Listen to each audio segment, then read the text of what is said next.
Graça e paz sobre a tua vida. Mais uma reflexão, mais um tempo para repensarmos nossas vidas diante de nosso Deus.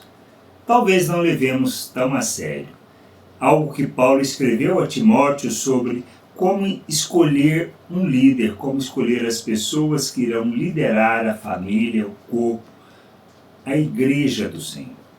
Nós precisamos entender que não se trata de algo que a gente possa desprezar, mas que é extremamente importante considerarmos no processo de escolha, de indicação, de apontar quem pode, quem é exemplo, quem é modelo para a igreja, para que haja o crescimento e o amadurecimento. Quando desprezamos isso, normalmente erramos nas atitudes, erramos no que fazemos, erramos na escolha. E não leva a igreja à maturidade. A gente precisa pensar sobre isso. Lá em 1 Timóteo 3, por exemplo, Paulo instrui do 2 até o 13 sobre como escolher, quem escolher para ser um bispo, um pastor, um líder, um presbítero dentro da igreja. E até mesmo a gente precisa entender que é função importante. Diaconato, pastorado, tudo isso é importante, mas são funções, não são cargos.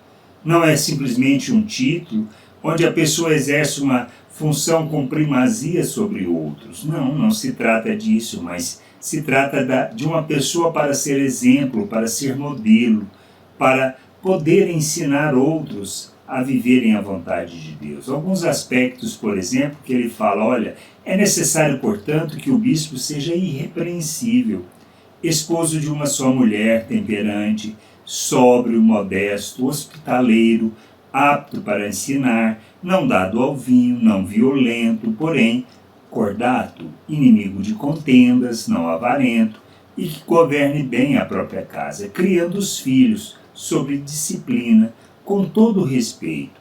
Pois, se alguém não sabe governar a própria casa, como cuidará da igreja de Deus? Não seja neófito, ou seja, uma pessoa nova, sem experiência, para não suceder que ensoberbeça e incorra na condenação do diabo. Pelo contrário, é necessário que ele tenha bom testemunho de fora, a fim de não cair no opróbrio e no laço do diabo.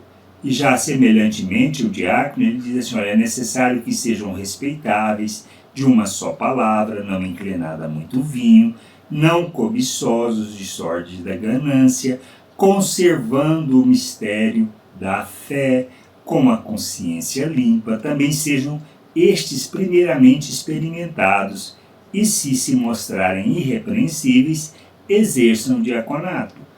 Da mesma sorte quanto as mulheres, é necessário que sejam elas respeitáveis, não maldizentes, temperantes e fiéis em tudo.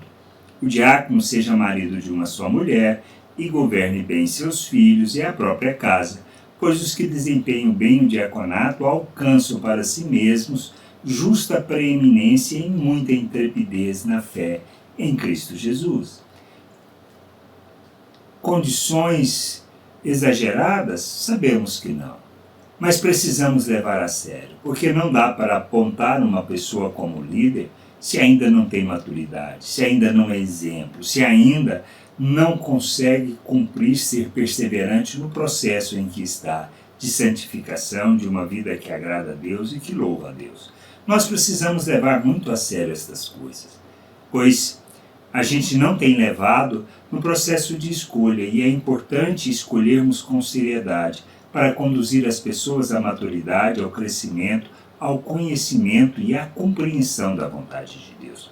Uma função de liderança tem só um papel: ser exemplo, ser modelo para os outros, para que eles possam seguir esse exemplo, seguir esse modelo, sabendo que é uma pessoa que honra e glorifica o Senhor. É importante pensarmos sobre isso. Não se trata simplesmente de uma pessoa que vamos usar para um serviço, mas ela será modelo e exemplo para os irmãos, de maneira que haja o crescimento e o amadurecimento do corpo. Então tem que ter essas características. É extremamente importante que se tenha, para que haja o crescimento, o amadurecimento pleno no corpo de Cristo, de maneira que haja o testemunho que glorifica a Deus, que leva a encher a terra com conhecimento da glória de Deus. E a igreja exerce esse papel, a família de Deus exerce esse papel. E precisamos revelar o reino de Deus neste mundo. E isso não podemos fazer de qualquer maneira. Por isso, essas recomendações de Paulo a Timóteo devem e têm que ser aplicadas até hoje, para que haja a verdadeira maturidade e o verdadeiro conhecimento de Cristo. Que a gente entenda, compreenda e que possamos verdadeiramente nos comprometer com os processos de Deus. Graça e paz sobre a tua vida. Amém.